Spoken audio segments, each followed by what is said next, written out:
কিয়ামতের দিন সর্বপ্রথম তিনজন ব্যক্তি জাহান্নামে যাবে। কয়জন? সবার আগে তিনজন জাহান্নামে যাবে, সবার আগে। কেমন তিনজন? যেই তিনজনের ব্যাপারে দুনিয়ার বিবেকবানেরা বলে এরা বিনা হিসাবে জান্নাতি। যাগো বিবেক আছে এরা বলবে এই তিনজন এরা তো বিনা হিসাবে জান্নাতি। রাসূল বলেন এরা সবার আগে জাহান্নামে যাবে। তিনজনের প্রথম যিনি হবেন তিনি হবেন ইসলামের জন্য যুদ্ধের ময়দানে কাফের বেঈমানের মোকাবেলায় গলা কেটে দিয়েছে শহীদ। আল্লাহ পাকে ডাকবেন, এই শহীদ, শহীদ শাহাদাত বরণ করছো, জামা কাপড়ে রক্ত লাগানো, কারণটা কি? বলে তোমার দিনকে উঁচু করার জন্য। আল্লাহ বলবে না, আমি দুনিয়ার সবাই জানে দিনের পতাকা উঁচু করার জন্য তুই যুদ্ধ করেছো, আমি আল্লাহ তোর ভিতরেরটা জানি। তুই যুদ্ধ করেছো তুই বীর বাহাদুরের উপাধি পাওয়ার জন্য, এটা দুনিয়ায় পেয়েছো, আমার কাছে কিছু নাই। আল্লাহ রাগ করিয়া বলবে, জাহান্নামের ফেরেশতারা এই নাফরমানের ধর, জাহান্নামের শিকল লাগাইয়া সবার আগে একে জাহান্নামে ঢুকায়া দাও। 2 নম্বরে ডাকবে আমার মতো মাওলানা। সহিহ হাদিস আবু হুরায়রা থেকে বর্ণিত, আলেমকে ডাইকা বলবে, এই মাওলানা, তুই যে এলেম শিখছো, আলেম হয়েছো, কেন এলেম দিয়া কি করছো? আলেম আমি বলবো, আল্লাহ তোমার দেওয়া এলেম দিয়া মানুষের দাওয়াত দিয়েছি। এটা তো ভালো কথা, দুনিয়াওয়ালারাও তাই জানে, কিন্তু আমি তো তোর ভিতরের খবরটা পর্যন্ত জানি। তুই আলেম হইয়া মানুষের দাওয়াত দিছু, হাদিয়ায় উল্টা পাল্টা হলে মনে কষ্ট, নামটা যদি ছোট হয় মেজাজ গরম, আল্লামা না লেখলে মাথা গরম। 3-4 নম্বরে নাম আসছে, আমার নাম এত নিচে কেন, তা তো মাথা গরম করেছো। কে জানেন? আল্লাহ বলবে, এই মুখোশধারী আলেমকে ধর, জাহান্নামের শিকল লাগাও।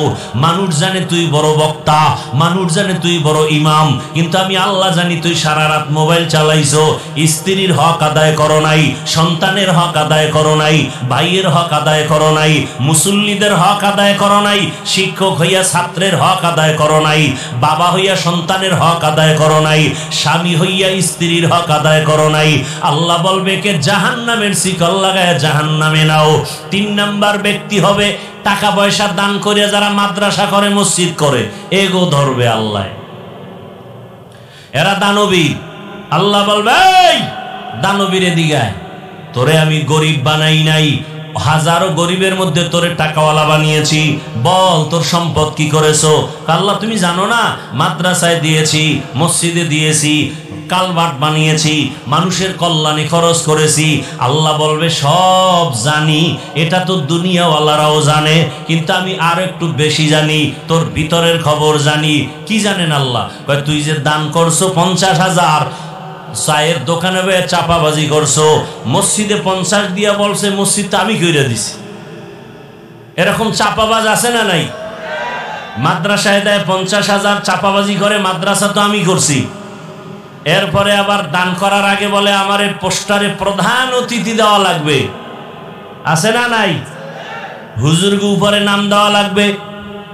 এই দান করছে, মানুষ মারহাবা না বললে মেজাজ গরম। নাম লেখছে ঠিকই, আলহাজ লেখে নাই, মাথা গরম হয়ে গেছে। কেমন হাজি? আলহাজ না লেখলে মাথা গরম। আল্লাহ বলবে, আমি জানি তুই বড় ধোঁকাবাজ। মাদ্রাসায় দান করছো ঠিকই, মসজিদে দান করছো ঠিকই, কিন্তু হুজুরদের সাথে গোলামের মতো আচরণ করেছো। একক তো ইমাম সাহেব নামাজে না থাকলে কি পরিমাণ বেয়াদবিমূলক আচরণ করেছো আমি আল্লাহ জানি। আমি আল্লাহ পাক রব্বুল আলামিন তোর ভেতরের খবর পর্যন্ত জানি। তুই যে টাকা পয়সা দান করছো ঠিক, একদিকে মসজিদ মাদ্রাসায় দিছো, অন্য দিক থেকে সুদের টাকা নিছো, ঘুষের টাকা নিছো, কি নাই? এরকম গোপনে খায় ঘুষ সুদ, আর প্রকাশ্যে করে দান। তুমি প্রকাশ্যে সুদ ঘুষ খাও, প্রকাশ্যে দান করো, আর গোপনে যদি খাও গোপনে দান করো। দেখেন না কিছু মানুষের যারা ভালো, এরা কি করে? 20,000 টাকায় মাদ্রাসায় দিলাম, ফাউন্ডেশনে দিলাম, মসজিদে দিলাম, মাইকে যেন নাম বলা না হয়, এরকম নাই? আবার কিছু মূর্খ পণ্ডিত আছে, এরা 5,000 2,000 দিয়া কয় মাইকে নাম বলতে বলিও, নাম যদি না বলে বলে টাকা ফিরাইয়া দাও। আছে না? দেখবেন জুমার মসজিদে কিছু মানুষ থাকে অতি চালাক। আমি বলি অতি চালাকের আর এক নাম বেয়াদব। এরা দান করে না, এরা বয়ে বয়ে গুট গুট করে সমালোচনা করে। 5 ওয়াক্ত নামাজি কখনো বলে না ইমাম সাহেব বয়ান সাইরা তাড়াতাড়ি নামাজে দাঁড়ান। সাপ্তাহিক মুসল্লির চান্দি গরম, ও আইসে সবার শেষে, ইমাম সাহেব বয়ানটা বুঝাইতে গিয়া 5 মিনিট বেশি হয়ে গেছে, পুরো মসজিদ গরম বানায় ফেলছে। ইমাম সাহেব আপনারা যদি এরম করেন আমরা করবো কি? তো ইমাম সাহেব যদি বলে তুই গু খা, তুই পায়খানা খা, বদমাস, বেয়াদব। ইমামকে চার্জ যারা করে, ইমামকে সবার সামনে যারা ফোর্স করে, এদের মতো বেয়াদব এই জমিনে কেউ নাই।